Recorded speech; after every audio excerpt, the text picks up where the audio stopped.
the studio at 6:45. And my haters either on their way to work or they arrived. And I gotta own the things I rap about just for my pride. You know when it comes to pride, I can't put that shit aside. I've been kicked when I was down, none of that shit matter now. They be throwing in the towel, I do yellow tell-a-towel. They be watching what they say, especially when it's to my face. Everything will be okay, man, just stay up on my way. Skid around ends with the bros, and I'm kidded to the toes. If I touch studio, then we got one. I be trying to laugh with the bros by the ops that we know, but they can't take a joke, cause it's down one. And I hope you got everything I said, because I did not. So that's that there. I hope you enjoyed that intro. I hope you took notes, because there will be a test on exactly what my intro says. Okay, let me stop being dumb, guys. Welcome back to the playthrough. Today we're doing the Pyramid Treasure event. This one's pretty fun. Basically, you walk into the pyramid and you fight a bunch of enemies in a room, and it's kind of like zombies, you know, where you're just trying to, well, you don't protect anything. That's the thing, you know, you just gotta kind of gotta kill everything. But when you do this, we're doing this for some accessories. It basically unlocks your Ankh slot for accessories, and these are highly customizable. You get a lot of different ones, and you just go to the accessory shop and make the best one you can. I'm just gonna do one round of this, show you guys all the cool cutscenes and whatnot, and then we'll move on away from this side part. Because to be honest, they're all pretty much the same. You just fight enemies, you know. I think we'll come back to this in maybe like a couple of full episodes or whatever. Full I don't know what you call them, like chapters, you know, after 2.1 or after 2.2, we will probably come back and I will do the 9th one for you, because I'm pretty strong at this point. So doing the hardest challenge in this one will not be hard. I'm pretty sure I can auto it by this time in my actual playthrough. But over here we got the Chrono Trigger crew. Got Chrono, Magus, and Alia. And on the solo quest, we are going to need these accessories to excel and propel ourselves further. So this is an important step. It's just only available after you finish 2.0, and this pyramid is in the Al Agratio region. I don't believe we'd have to do a quest here yet, but we will. 2.1, we will. You just need to get to the true Lindarja before you do this one, and we are there now. So you know we're doing this. Get my accessories all good. Getting some more power. Don't get roadblocked in the future.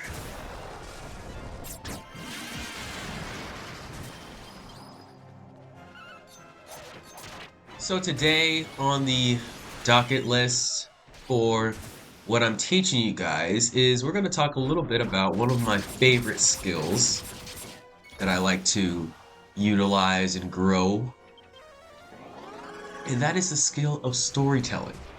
Now, storytelling here, very valuable for, I'd say, introverts, creative types, and stuff like that. Even extroverts, of course. I mean, like, you guys know why you need storytelling. But if you're any kind of artist, especially if you're a musician, I'd say don't neglect this skill. Pay attention.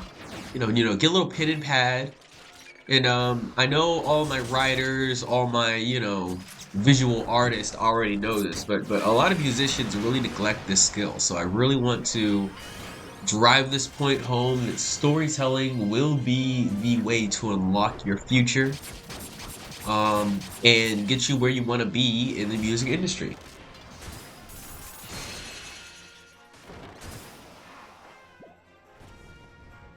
So today on storytelling, I'm going to start with this first fact that you have to focus on the emotions and thoughts behind the actions. This is why we have these storytelling methods like first person, third person, all that stuff because the narrator is the most important character in the story. And sometimes that is the main character, sometimes that's not the main character. But you need a distinction and you need these thoughts, these emotions behind the actions. You need that sort of um not baseline, foundation. You need that foundation for any story to make people latch onto it, to make people be like, oh shit, I need to know where this guy's going next. Oh shit, I need to know, what's gonna happen next to this uh dead wizard and all that stuff. But the emotions, the thoughts behind the actions, like the dead wizard over here, he's fighting us because he thinks that we killed his father, and that makes him an angry soul because his father's the one who taught him how to do all the magic, and then that makes him the angriest because only doing it, he's only in this pyramid because of him, and he thinks we are the ones who killed him all those years ago. So just stuff like that. You need the background essentially in every story, and that leads into the next point a little bit is that you need to trigger people with the emotions. You need to politely trigger people with the emotions, and the reason why, even if you're on like one side of this political spectrum or emotional spectrum, you want to kind of joke and tease that you're not, or play the middleman a little bit because that's going to just get people invested in what you have to say. It also makes them respect you a little bit more. And then the respect is an important part of it as well. Um, the respect comes from the fact that you're not afraid to change up the status quo, to go against the grain, because a lot of people don't want to step on toes, but you have to remember this is a story. People are suspending their disbelief for you, so do not be afraid, do not be scared, say the wrong thing, quote unquote wrong thing, because in this world there's really no black and white. It's all gray areas. Honestly, everyone's a little good and a little bad. I'm not gonna be over here and say Trump is an evil mastermind and Elon Musk is his you know crazy henchman sidekick. And I'm not gonna come over here and say that Kamala Harris is an incompetent fool who can do nothing. I'm not gonna say either of those because it's not a black and white situation. Some people do good things and bad things, and some people do bad things and good things. It's just the bad things show more, or the good things show more, or the stupidity shows more, or the kindness shows more. So whatever shows more to you in your perspective is what you're going to take from him. And you have to realize we all have these crazy lives and crazy perspectives that we go through, and we're all going to have a different take on everything. So that if you are not afraid to use someone else's take, even though it's not intrinsically yours from your story, in life, if you're able to jump into someone else's take in this story, then that gives you a lot more power, a lot more flexibility to be able to connect to more people. And also, I mean, well, if you're like me and you're a little bit of a sly dog, then you can gauge people's reactions on these things. Say something political and be like, you see who does like a and who does like a and then you'd be like, okay, so I know I know what makes these guys tick. You could sort of use that, take a little mental note, and use that to find out where people hang politically if you care about that sort of thing. But I tell you, man, these are valuable things to know. Just if you're looking to build relationships with people, and by build relationships, I don't mean offend and search for their approval. That's not really what I'm talking about. I mean, put a positive impact on their psyche. If you want to do that, then yeah, I would say knowing what their political affiliation is, knowing what their traits are, it's gonna be very helpful in your journey.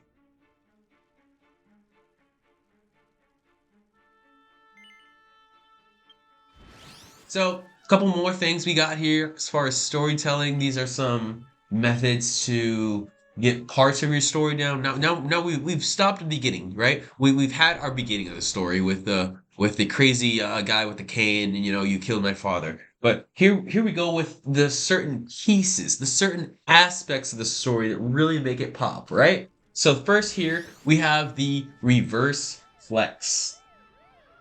So reverse flex would be something like, oh man, so every day this old decrepit pyramid a pharaoh with a cane. He wakes up and his arms always hurt so much after he polishes his cane all day because he has to make sure it's nice and shiny because that's how his father taught him what to do. And every day his arms would pain and ache and they would fall off because they're just bones. You know what I'm saying? And soon he would have no arms at all. And then what did he do? He built mechanical arms.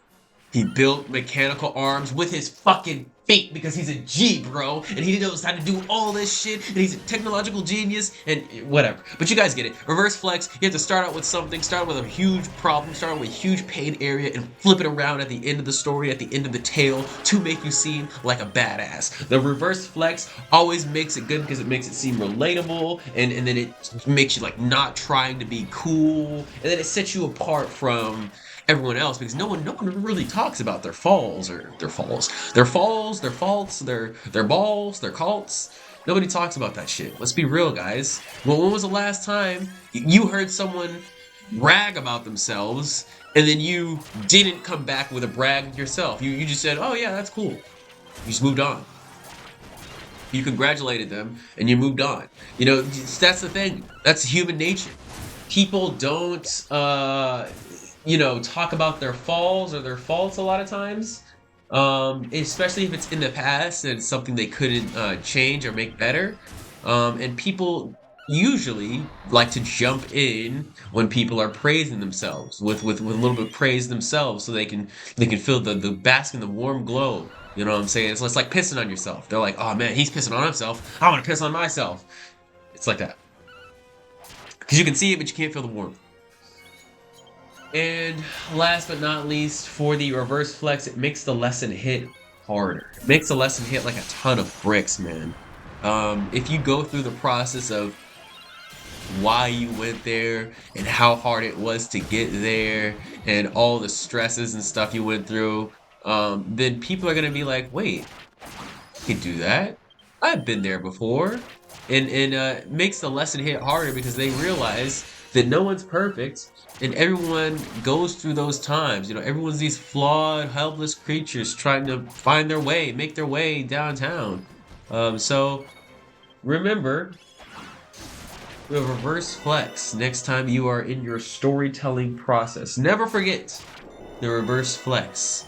This is especially good for like telling real life stories. But as far as music goes, rap songs and artists go, I feel like yeah, reverse flex. You could literally on Twitter just show like a really bad picture of something you drew, or show a really bad song, and then flip it around, or in the lyrics of a song, talk about a situation where you weren't necessarily at top at first, maybe a hobby or a job that you kind of sucked at.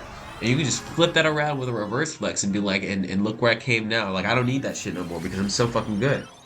Um, Reverse flex is super helpful. Never neglect the reverse flex, please, guys.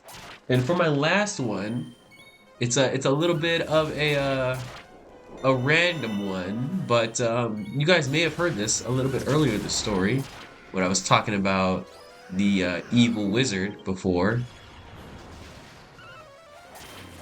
I don't know if I'll do a flashback. That sounds like a lot of work, a lot of editing. And YouTube doesn't favor good editing, so I think I'm just gonna skip the editing part. Guys, what the last tip is that I will give you is to give random details in vivid detail.